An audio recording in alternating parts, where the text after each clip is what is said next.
the only way I know how to fight back is I don't believe in censorship. I don't believe in shutting people down. I believe in getting into the marketplace of ideas and competing, writing a better book, writing a better op-ed, making a better statement on a podcast like this. That's the way I respond to censorship and to cancel culture. It's the only way I know how to do it. I think in the end it will succeed. My guest today is Alan Dershowitz. Alan is a New York Times best-selling author and one of America's most respected legal scholars. He is also the author of more than 47 books, including The Case for Israel, Letters to a Young Lawyer, and Defending Israel. His books have sold over 1 million copies total, and over 1 million people have heard him lecture. His latest book, Cancel Culture, The Latest Attack on Free Speech and Due Process, makes an argument for free speech, due process, and restraint against the often overeager impulse to completely cancel individuals and institutions at the ever-changing whims of social media-driven crowds. I recently sat down with Alan to discuss why free speech is facing its greatest challenge and threat since the rise of McCarthyism. And having met with all U.S. and Israeli leaders over the past 40 years, I also asked him for his insights on the quickly changing alliances in the Middle East. Alan Dershowitz, thank you so much for being on my podcast. I not only am honored, but I was also looking forward to this for the past couple of weeks. Thanks so much. Oh, it's my pleasure. I'm happy to be on with you. Okay, so the first thing I want to ask you is, I don't know how the heck you had a law career, you were a professor. In addition, you wrote close to, 20 books or so? No. I've written my 46th now. I'm working very, very, very aggressively on number 47. I'm hoping to reach 50 before I have to retire, but I'm now 82, so I hope I have a few good years and reach my goal of 50 books. Well, how do you find the time to do all this? I write every day. I'm passionate. There are always issues that excite me and annoy me and stimulate me, and if I'm thinking about it, I want to write about it. So I've always been writing. I've done that all my life, and I love writing. And so it's what I do. I've written thousands of articles, hundreds of law review articles, and 40 now on my 47th book. Wow, 47. So apologies. I said 20, but that was around maybe 15 years ago. You're up to Well, 20. there are 20 good ones. There are 20 good ones. And then the others, Gotcha. All right. That's honest. That's honest. Okay. So I want to speak to you first. Your last couple of books, you recently came out with Cancel Culture, the latest attack on free speech and due process that I definitely want to speak to you about. But when I was looking for guests, and I said, boy, oh boy, if I could ever have you as a guest, I would love to discuss your book that you wrote in 2004, The Case for Israel, and also a book you recently wrote, Defending Israel, the story of my relationship with the most challenging client. So I want to just get into that because there are so many things that I was just jotting down over the past couple of weeks knowing that you're going to be on the show. So my first question to you is this, Alan. Out of all the 190 plus countries in the United Nations, why did you feel you needed to write a book 17 years ago, The Case to Legitimize Israel's Birth Certificate as a state? Is any other country in the world go through this? No, you're absolutely right. Nobody would ever write a book, The Case for France, or even The Case for China, or even The Case for Cuba, or other repressive regimes. But Israel, which is the most democratic nation in the Middle East, one of the most democratic nations in the world, is condemned at the United Nations and in academia more than all the other countries of the world combined. If you look at UN resolutions and you count up the resolutions against Syria, against Cuba, against China, against Russia, you name it, and you add them all up, they don't even compare to the number of times Israel has been singled out for condemnation. There's a word for it. When you single out only one country, and it's the nation state of the Jewish people, and they have one of the best records of human rights, there's only one explanation for it: anti-Semitism. Israel is the Jew among nations. You might ask yourself, among the thousands of religions in the world over history, why have there been pogroms, inquisitions, holocausts against the Jews?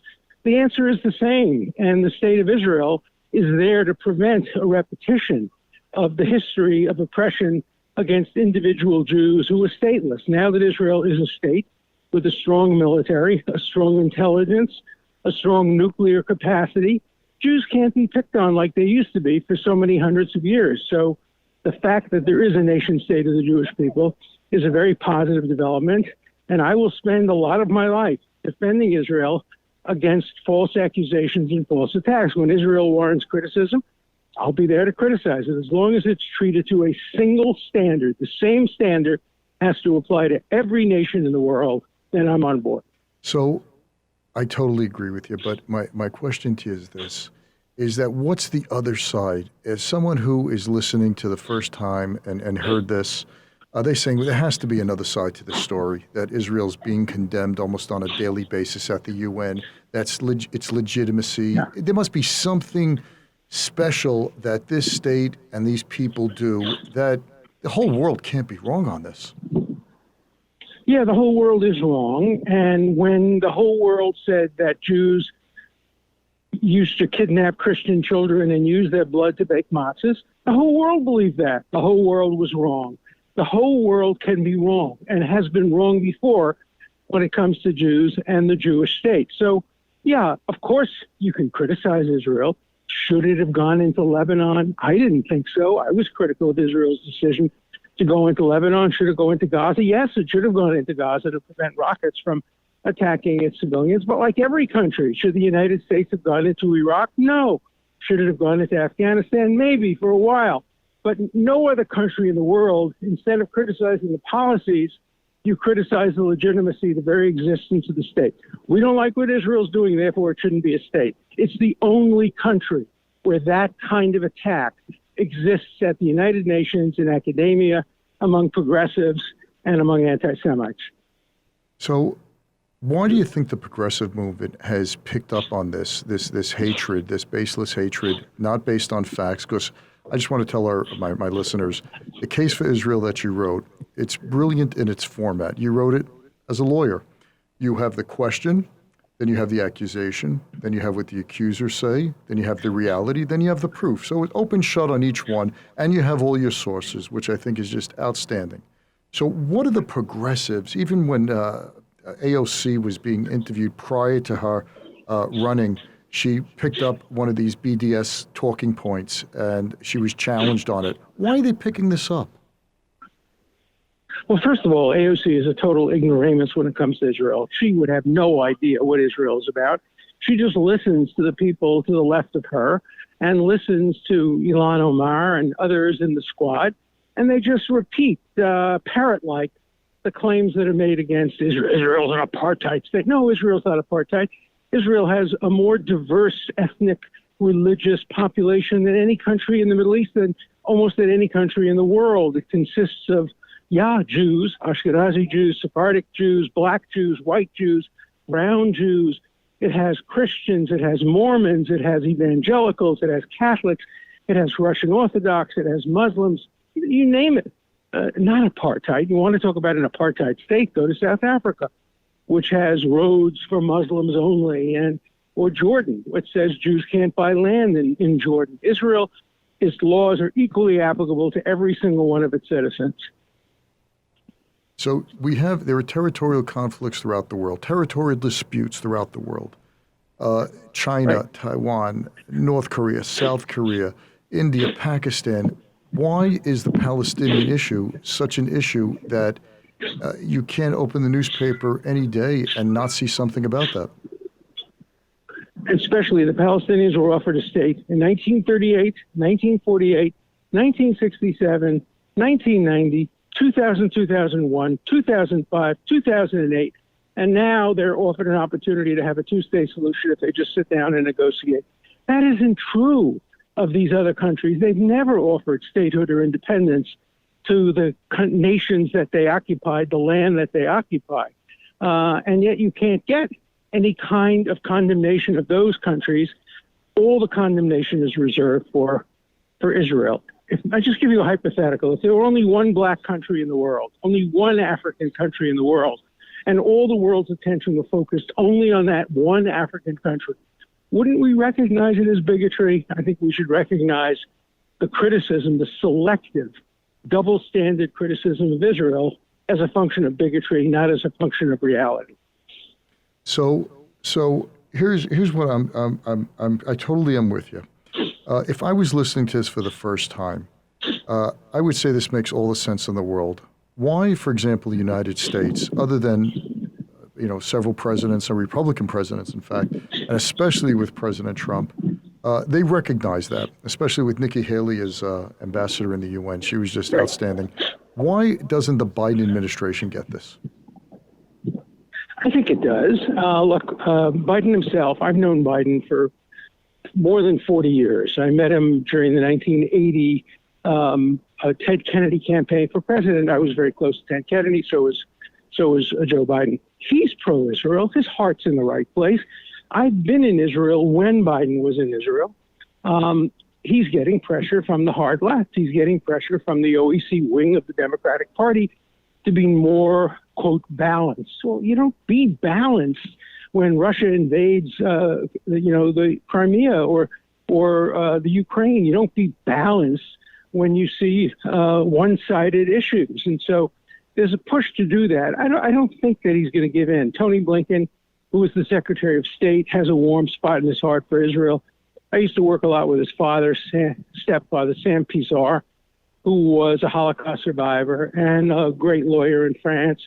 I'm sure Janet Yellen has a warm place in her heart for Israel. So it's a mixed picture. Look, polls show that more Republicans support Israel than Democrats, but there's widespread support for Israel among Democrats as well. Older Democrats more than younger Democrats, because younger Democrats have been propagandized by the hard left, by the academic hard left, against Israel. But we're fighting back. And, my book, The Case for Israel, and my other books about Israel, I've written 8 books about Israel. I hope have had an impact in changing some minds. I know people write to me and tell me it helped change their mind. So what I'm just not getting this point. Progressives are for all sorts of tolerance when it comes to gender, when it comes to alternative lifestyles. Israel's the only country in the Middle East that gives women equal, they're treated equally. They're not treated like grown children like they are in some Arab countries, as well as homosexuals, which are hanged from cranes in other Arab countries. Yet the progressives still find a way to side with Israel's enemies. Could you make sense of that for me? No, I can't make sense of it for you, and I think it would be insulting to your intelligence and the intelligence of your readers and hearers and listeners and viewers to try to make sense of bigotry. You can't make sense of the Ku Klux Klan. You can't make sense of, white supremacists, and you can't make sense of anti-Jewish and anti-Israel bigots. Israel is the first country in the history of the world, listen to this fact, first country in the history of the world to elect a woman to be its leader who wasn't related to a man who previously was its leader, and that's Golda Meir. She wasn't related to anybody. She just made it on her own. She's the first prime minister of Israel. Indira Gandhi was, of course, related to her father, who was the head of the guy who replaced Gandhi after that, and all the other women who have been leaders of their countries have been kind of surrogates for their male-dominated leaders. Not Golda Meir, first in history. And in Israel, women have complete equal rights. Half the Supreme Court are women. Supreme Court contains Arabs and Muslims and secular and religious. It's the most diverse, interesting country. And yet, people don't even want to go. They boycott Israel. They don't want to go to Israel. They are afraid somehow that if they see a vibrant democracy operating within the context of a nation state of the Jewish people with equal rights for all of its citizens, maybe they'll change their minds and then they'll be thrown out of the progressive movement. Today, if you want to be in the progressive movement, you have to be anti-Israel. And the progressive movement has become regressive. It's become McCarthyite in its tactics. And it cancels, to get back to cancel culture, it cancels Zionists. Anybody who's seen as supportive of Israel gets canceled. You can't be supportive of Israel and be part of the progressive movement. That's just wrong. You know, when Israel was first established, it had the support of the left. It had the support of the communist parties. It had the support of the Soviet Union. And then suddenly, when it showed it was a powerful country and it won the 1967 Six-Day War, suddenly the left turned against it because the left loves victims. The left would turn back to Israel if Israel were weak and vacillating and victimized and lost and was defeated and Iran attacked it with a nuclear weapon. Then you'd see the left show some sympathy, maybe. Israel's not going to do that. Okay, so Jews are never going back to a position where they're going to be victims. Okay, so Alan, let me ask you something on that. Iran is the only, well, I shouldn't say Iran, the only out of 193 countries in the United Nations currently, thereabouts, the only member state that is threatened with utter, complete destruction is Israel, and it's from Iran. Does any other state that you know of, or any other country, threaten with destruction in the UN? Maybe I'm missing something. No, and Iran's liberal president, Rafsanjani, said a few years ago, if Iran develops a nuclear arsenal and drops a bomb on Tel Aviv, that's the end of Israel, because Israel is, well, quote, a one-bomb state. And if Israel were to retaliate and drop bombs on Tehran and kill 20 million Muslims, he said it would be worth it, because Islam would survive with the loss of 20 million lives, but the Jewish state would be ended forever by the dropping of one atomic bomb. And so Iran has sworn the destruction of Israel first, and then the United States. Israel, the small Satan; the United States, the big Satan. And so if Iran is ever permitted to develop nuclear weapons, there will be a war. Israel will never allow Iran to develop and deploy nuclear weapons. It's been through one Holocaust. It will never allow a second Holocaust. So the progressives and the leftists calling back the U.S. government to get back into negotiations with Iran over the nuclear treaty. Explain that to me. Well, I have no problem with negotiations, but the negotiations have to produce the end of Iran's nuclear ambitions. And of course, we know, because the Mossad stole Iran's nuclear program a couple of years ago and presented it publicly, which produced the lie. Remember, Iran said it never wanted to develop nuclear weapons, and here these documents prove that they were always in the process of developing nuclear weapons. And they're still in the process of developing nuclear weapons. They've now enriched to 60%, which is only a few percentage away from what you need for a nuclear bomb. Anybody who doubts that Iran is on the road to developing nuclear weapons should look to North Korea, which also denied it. And of course now, North Korea is a nuclear-armed country, and we can't negotiate with it. So I don't mind negotiations, but the negotiations have to lead to an absolute end to any possibility that Iran will ever develop a nuclear weapon. And that's not what the Obama administration did. They gave them a green light to develop nuclear weapons after about 8 or 9 years. And that's why the Trump administration pulled the United States out of the nuclear deal. We'll probably go back, but I hope we'll go back to a different deal. Do you think that, Warren Buffett said you can never make a good deal with a bad person? Do you think there could ever be a deal with Iran? I don't think so. Not a deal that anybody would expect Iran to listen to. You'd think we'd learn from Chamberlain trying to make a deal with Hitler. Peace in our time, right. As soon as the deal was made, the Nazis invaded Czechoslovakia and other countries, and they started the Second World War stronger than they would have without the deal. That's the problem. The Obama administration gave Iran billions of dollars of money, including in bills on an airplane, euros, so they didn't have to go through Congress to get approval. And what do you think Iran used that money for? Not to help their citizens, but to export terrorism all over the world and to help develop a nuclear weapon. So if we give Iran money and we take away the sanctions, they will not respond by complying with the deal. And I think every thoughtful person understands that. So why did what was going through President Obama's head? What was his calculation of doing this Where was he so misguided? Was he another Chamberlain? Yes, and I wrote a piece for the Wall Street Journal calling him a Chamberlain, warning him. Remember, I knew Obama from the time he was a student. We were friends. He wrote me the most beautiful card for my 75th birthday, congratulating me. And he invited me to the Oval Office. He invited me to the White House for the ceremony honoring Shimon Peres. He sat with me in the Oval Office and he said, Alan, you've known me for a long time. I mean it when I say I will never abandon Israel. I will always have Israel's back. What I didn't know is he meant he'd have Israel's back to paint the target on it, because he then made that deal, which endangered the very existence of Israel. And then just weeks before he left, in a parting attack on Israel, a parting revenge attack on Netanyahu, he didn't veto a UN resolution that declared Israel's holiest places, the Western Wall, the Jewish Quarter of Jerusalem, the access roads to Hebrew University and Hadassah Hospital, all to be flagrantly, illegally occupied territory.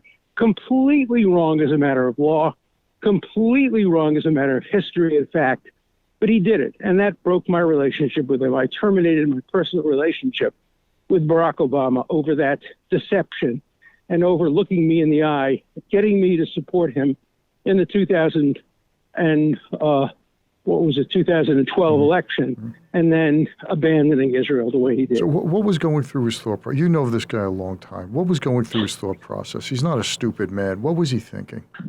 No, he's not. No, I think he was getting revenge on Netanyahu, number one. He just despised Netanyahu because Netanyahu had courage to stand up to him and go before the United States Congress and make a speech. I was there. I sat in the front row with Elie Wiesel, praising Netanyahu for his courage in speaking to Congress. He got standing ovations after standing ovations, and that really, really upset Obama and set him off. And, I think he's very naive. Remember, Obama didn't have a foreign policy. He had kind of like foreign principles. He had an approach, but his policies were very destructive. He was, in my view, one of the better domestic policy presidents in recent years and the worst foreign policy president in modern history. And you're not saying that lightly. There have been some terrible foreign... You're telling me he was worse than Jimmy Carter. Well, he did, yeah. As president, he was worse. Jimmy Carter became much worse after he left the presidency, but you got to give Jimmy Carter credit for the Camp David Accords. There's nothing that I can point to in the history, the 8 years of Barack Obama on foreign policy that has left us stronger and better and has strengthened democracies. I don't believe that. I think he's been the worst foreign policy president in modern history. So you're telling me that his whole approach towards Israel was based on just personal revenge? It was that petty? No, I think his last refusal to veto that horrible anti-Israel resolution was based on that. I think the Iran deal was part of his naivete. He was told by some people in his administration, some people who are now back in the Biden administration, that you can trust Iran, that if they promise they'll do something, they'll do it. And there's every evidence that that isn't the case. Yeah, they were clearly always breaking the deal. Alan, doesn't that scare you? Doesn't that get you a little crazy when you hear what you're saying here? Are the same people are back from who put together this deal? They're now back, and you're telling me, Biden, he's a supporter, part of his administration is, but now you're telling me the same guys are back in control. I don't know. That's right. That keeps me up at night. It's very scary. No, it's very scary. It keeps me up at night, too, particularly 2 or 3 people who are back on the Iran desk and trying to get the deal done with Iran are the villains of the first Iran deal, and they want to vindicate themselves. And so I'm afraid that we will rush into the deal. The New York Times had a big editorial by some leading authority in Iran who didn't know what the heck he was talking about, saying we have to rush back to the deal. We have to do it now. Otherwise, there'll be a war. Otherwise, there'll be an attack. We have to do it now. We have to get back quickly. It was a stupid op-ed. And, of course, the Times publishes only one side of the story. They would never allow somebody else to write a piece that contradicted that. And it was just dead wrong. And it gives the Iranians a lot of solace. It gives them a negotiating position when the New York Times supports giving them basically anything they want and giving it to them now quickly. So the whole, are they not seeing reality that the Abraham Accords that President Trump put in place, which bypasses the whole Palestinian dispute, which was, we were told for years that there can never be peace in the Middle East because of, without solving the Palestinian issues and problems. Aren't there new realities on the... Yeah, they were wrong. Yeah, no, you're right. And that's why I nominated Jared Kushner for the Nobel Peace Prize. I think he disproved the Palestinian veto over the peace process and got at least 3-4 Arab countries, Sunni Arab countries, to support peace with Israel without giving the Palestinians a veto. Remember, the Palestinians' veto has always meant they don't even have to come to the negotiating table. They'll wait. They'll get their state. They'll get it through the UN. They'll get it through the BDS movement. They'll get it through the Squad. No, they're not going to get a state unless they sit down and negotiate it with the Israelis, on which both sides will have to make painful compromises. That's the nature of how you get a negotiated deal. Would it be fair to say that the Palestinian leadership never wants a state, does not want a state at all? I think there's a lot of ambivalence there. The Palestinians have never missed an opportunity to miss an opportunity. They could have had a state 5 times between 1938 and the present, and they always said no. They can't take yes for an answer. They just always, running a state is difficult. Becoming a terrorist and being oppositional, that's much easier. And so I think a lot of the Palestinian leadership would rather be the heroes of the UN, the heroes of academia, the people who are being oppressed, rather than have the responsibility of running their own state, which would be an Islamic state, by the way, with Sharia law and discrimination against Jews and Christians. And look what's happened all over the Middle East. Christians have been made to leave. Christians no longer live in Gaza. Christians no longer live in significant numbers in Lebanon. They've been chased out of Bethlehem, the home of Christianity. But Christians thrive in Nazareth, in Israel. There are many Christian churches. Christians have equal rights in Israel, but not in Muslim Arab countries. So didn't the Biden administration just give the Palestinians $200+ million or so? They're trying to. There's an effort by some in Congress to slow it down. Look, you should not be paying the Palestinian Authority to implement its pay-for-slave policy. Right now, if you kill an American, as a Palestinian did a U.S. officer named Force a couple of years ago, the family pay for slay. And no American government should be supporting that policy of encouraging terrorism against innocent civilians. So I think there will be a lot of debate and dispute over whether the Palestinians should get back or get hundreds of millions of dollars unless they stop their pay-for-slave program and the textbooks which demonize Jews and other things that are clearly against American policy. Where's all that aid going to over the years? The billions of dollars that were given to the Palestinians, where's that going? Well, we know where it went. We went, first of all, into Yasser Arafat's bank account. We know what the Palestinians call the Palestinian Authority. What's that? A kleptocracy. Mm-hmm. A kleptocracy, a place where money is stolen.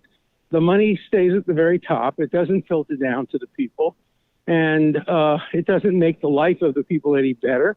We know how much money Yasser Arafat's family has managed to accumulate, a lot of it from American aid, some of it from UN aid, others from NGO support and aid, but the people have not benefited.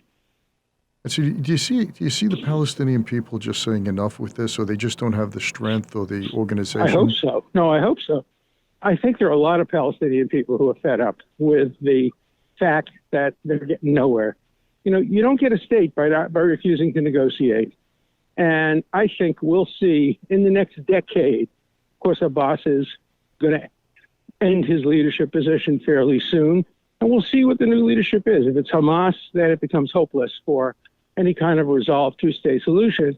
If it's somebody who is more pragmatic, somebody who is willing to sit down and make a hard deal and hard negotiations, they'll get a state. It won't be the kind of state they want. It'll be demilitarized. It won't have an army and a navy and an air force. But that's the nature of what happens when you have years and years and years of attacking a country. Look, when we defeated Japan and Germany in the Second World War, we didn't immediately allow them to have military to continue to fight us. They were under occupation for quite a bit of time, and they had to prove their peaceful intentions, and only then were they allowed to build military forces. Yeah, it just must be so disheartening for the Palestinian who lives in the territories now, area A, B, and C, to see their counterparts, to see Arab Israelis who are thriving in the country, who have more freedoms than they will ever have, in fact, at any of the Muslim countries, and who are in the startup nation with a GDP that's soaring, startups, new innovation, new technology, And look at now. Now they may be instrumental in deciding whether or not Netanyahu goes back in office. Yeah. Because each side is trying to make deals with the Palestinian Arab parties. And so they not only have economic equality and political equality and gender equality, they have political power.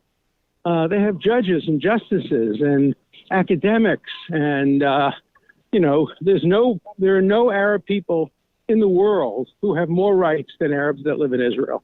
Right. That's just reality. That's a fact, right? That's not subjective at all. You try being a woman. I don't think anybody could dispute that. Right. What the people will say is that Israeli Arabs don't have as much right as Israeli Jews. And in some respects, there's a point to that. Israeli Jews have the right of return. A Jew like me, I can go and move to Israel if I choose to, whereas the relative of a Palestinian who lives in the United States can't automatically become a citizen of Israel. That's true. But beyond that, there's equal rights within Israel itself. Yeah, it's. I remember Menachem Begin, former prime minister, said something to the effect of, "There are Christian countries, there are Muslim countries, yet the world can't find in its heart to have one Jewish country." That's right. And, Jewish country only in the sense that it celebrates Jewish holidays, it's Jewish in its flag, but it's Jewish in the same way that British is British and French is French, but it has equal rights for non-Jews in Israel, completely equal rights in every respect. The Declaration of Independence, the basic laws all provide equal rights, but it is a nation state for the Jewish people. And so you can call it a Jewish state, but it's not a Jewish state in the sense that Saudi Arabia is a Muslim state. It's a Jewish state in the sense that England is an Anglican state with equal rights for everybody. How do you see? I didn't know that you nominated Jared Kushner for the Nobel Prize. That's astounding. So I'm just trying to get my hands around this. Is how do you see this playing out? Do you see the Palestinians ever coming to the table and dropping their weapons, or do you see the Abraham Accords picking up steam and more Arab countries joining, or do you see a combination of the two? I think it's both. I think it's both. I think the more Arab states will now join on. Hopefully, the Saudis will. They might have.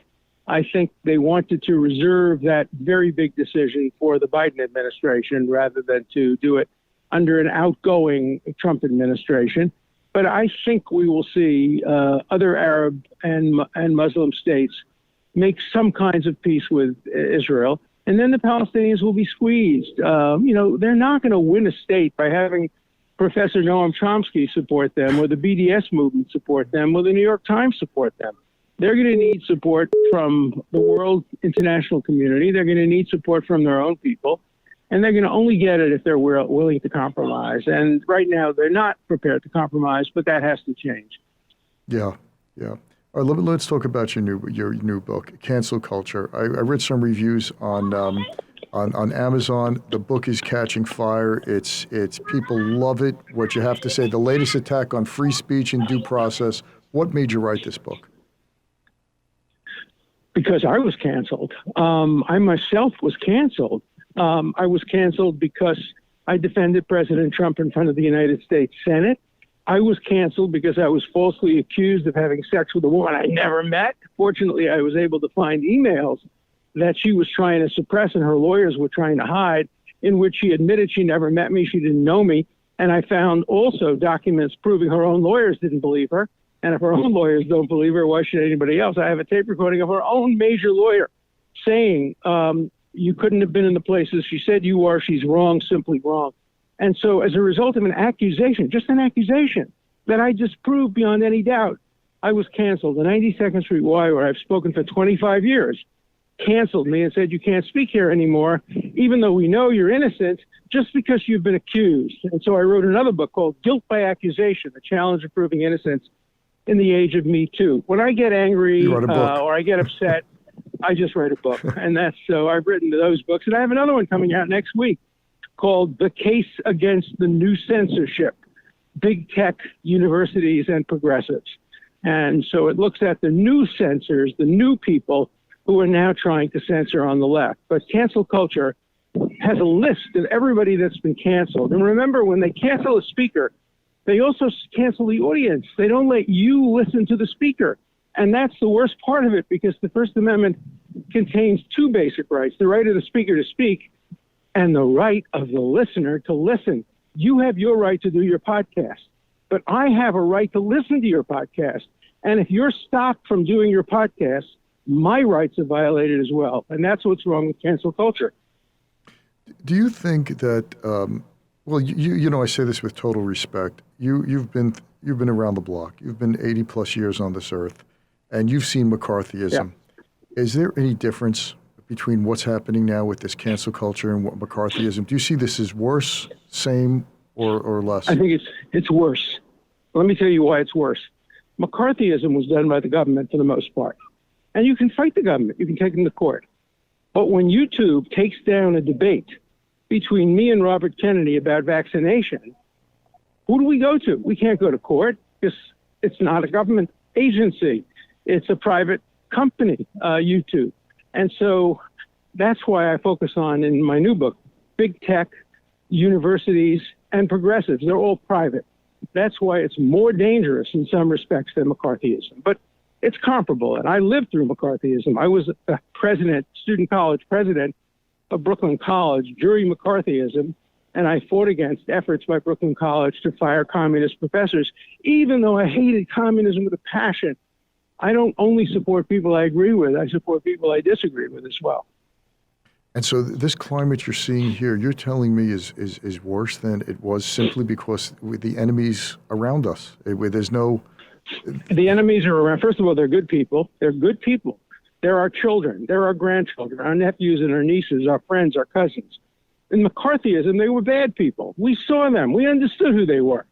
But it's much harder to fight against your nephew, right, who's trying to cancel you, and to fight against good people who are anti-racist and are anti-sexist, and they have good values, but they don't understand what goes on when you have censorship. It was Louis Brandeis who once said, the greatest dangers lurk in people of goodwill, well-intentioned, but without understanding. And that's what we're seeing with the new censorship. So with McCarthyism, we had that moment where, have you no shame, Senator, when McCarthy was just... Yeah. And how do we have it based on what you said? I'm feeling depressed, Alan, listening to you. How does... It's much harder. It's much harder because these are people who we can't say that to. These are not drunken McCarthyites like McCarthy was. These are good people, university professors, who share many of our values against sexism and homophobia and racism, all of that. But they don't understand the implications of censoring speech and censoring press and censoring information. And so we have a much, much harder fight to fight. I'm not pessimistic, though. I think in the end, the American people want to hear different points of view. That's why they listen to your podcast. That's why they listen to my podcast.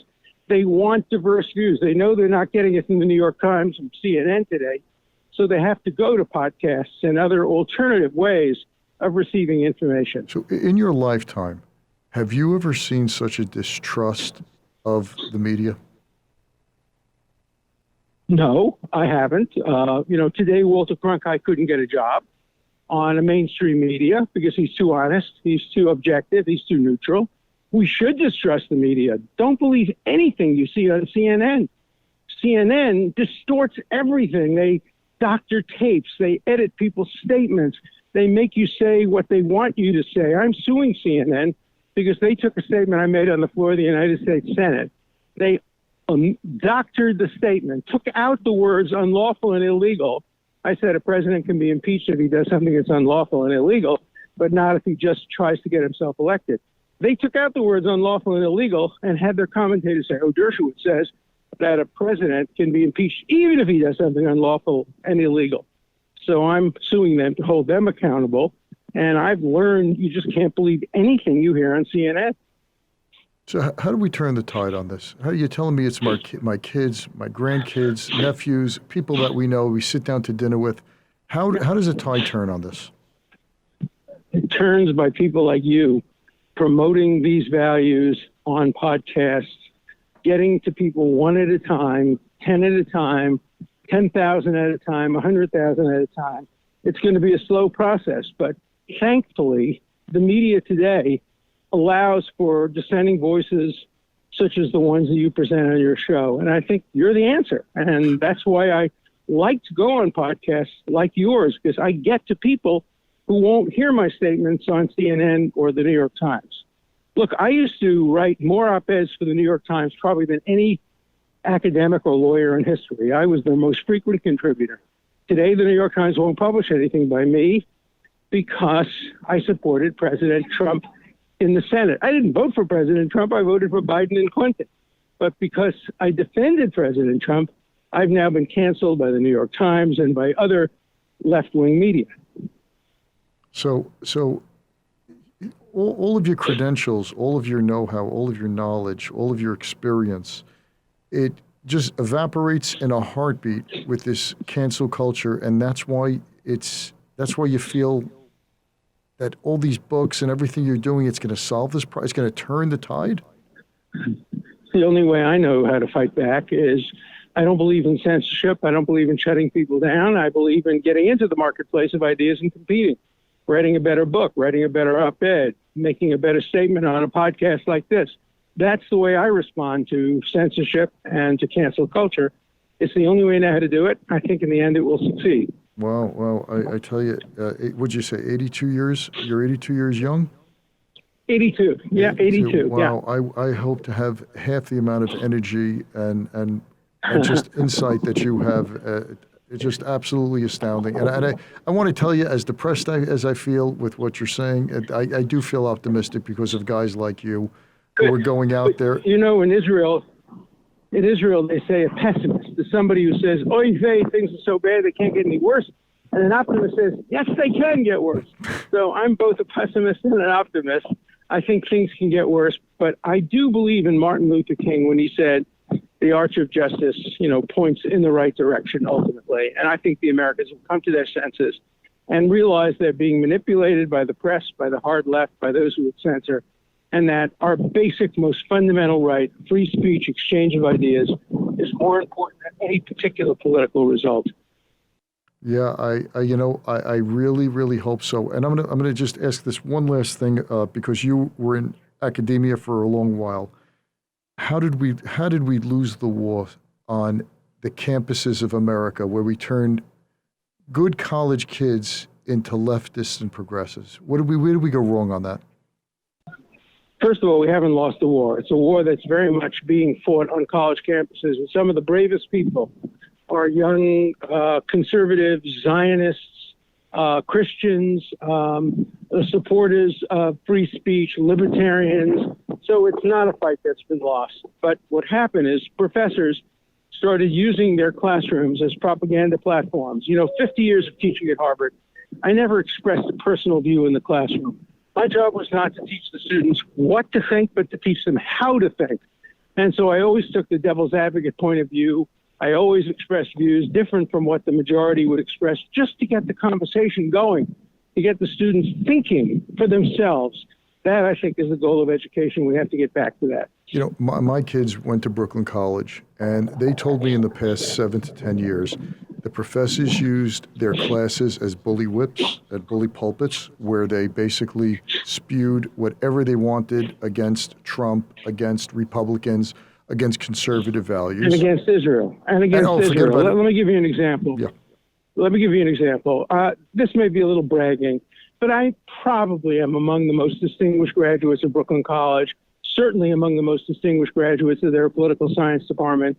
political science department will not allow me to speak, will not invite me to speak. They will invite Norman Finkelstein and Noam Chomsky and anybody who has anti-Israel advocacy. They can come and speak at Brooklyn College. But if you dare to support Israel, don't expect to be invited to Brooklyn College. Even though I graduated there with great honors, I was president of the student body, I was head of the debate team. No, I'm not good enough for Brooklyn College anymore because I've been canceled because of my views on Israel, my views on defending Trump. So that's what's happened to Brooklyn College. And, my archives are at Brooklyn College. All of my history is in the library at Brooklyn College. And I hope there'll come a time when it'll change. I was at Brooklyn College when they went through McCarthyism. Now they're going through left-wing McCarthyism. Let's hope they get back to a situation where all points of view can be presented. Yeah, I know. My kids, when they sat in class, and I said, what did you do when you heard something that you disagreed with? And they just said, we stayed silent. They said, it's just not worth it. Yeah. The classmates would shout them down, and then the professor would give you a bad mark on a test or a final grade. I said, you got to be joking. They said, and no. Students today are being suspended.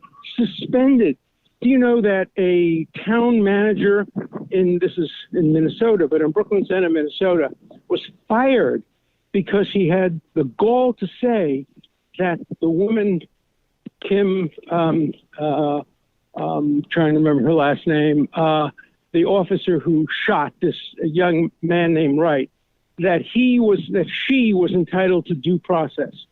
And as a result of saying that Kim Potter was entitled to due process, the manager was fired. And that's what's happening with students today. Students get up and say, I understand that it's terrible when an innocent black person is shot by a policeman, but you have to understand policemen are under pressure. They would get suspended from school for saying that. And you just can't today express opposing points of view in the classroom. And there's something very wrong with that, because once they get out into the real world, they'll hear opposing points of view. They might as well get to hear them in the classroom before they get out into the real world to learn how to respond to them. Yeah, just absolutely stunning. Hey, Alan, give me a final word. Give me just a takeaway that would make me a little happier. We've had these fights before. Right after the Declaration of Independence and the Constitution and the Bill of Rights were enacted, we had the Alien and Sedition Act in 1798. We overcame that. We overcame McCarthyism. We will overcome this new form of left-wing McCarthyism. Just keep the faith and understand the enduring values of our Constitution. Outstanding, and keep writing books. And God should bless you with another 40 to 50 more years to keep writing books and getting out there. And I tell you, you're a voice of reason in a sea of distortion and lies. It's just absolutely astounding. I appreciate that. Thank you, and keep educating the public through your podcast. Great. Alan Dershowitz, thank you so much. You not only made my day, but really my month. I'm so glad you've been on the show, and best of health and luck to you in everything that you do. Thanks so much. Thank you so much. Be well. Bye.